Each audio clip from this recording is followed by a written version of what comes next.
In today's video, I'm going to teach you Xero, how to customize an invoice 5 minutes. Let's jump straight in. Start by heading to the Xero login page, click the login button, then enter your email and password, and click login again. If you use multi-factor authentication, complete that as prompted. After you're signed in, you'll arrive on the Xero dashboard. From here, look for your company name at the top of the screen and click it to open the organization menu.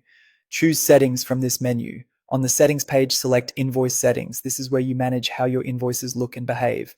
Next, click New Branding Theme. When asked what type of theme you want, choose Custom.docx. This option lets you design your invoice in a Word document so you have precise control over layout, fonts, spacing, and where information appears. Give your new theme a clear descriptive name so you can easily recognize it later, then click OK. You'll now see an option to download the template for this theme. Next to template, click Download. This downloads a .docx file that includes Xero's merge fields. These are placeholders that pull invoice information like customer details, item lines, totals, and dates into the final document.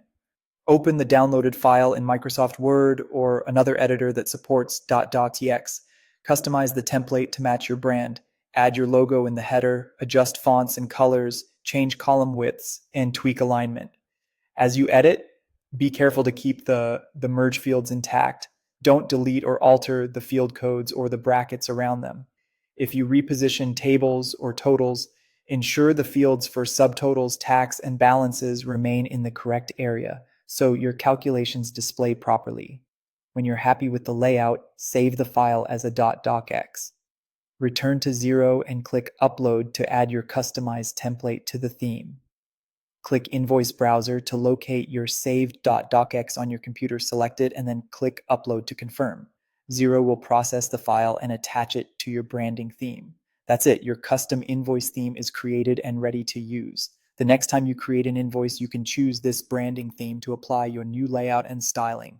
If something doesn't look right, simply adjust the Word file and upload it again. With this approach, you maintain full control over your invoice design while keeping all the smart Xero fields working behind the scenes.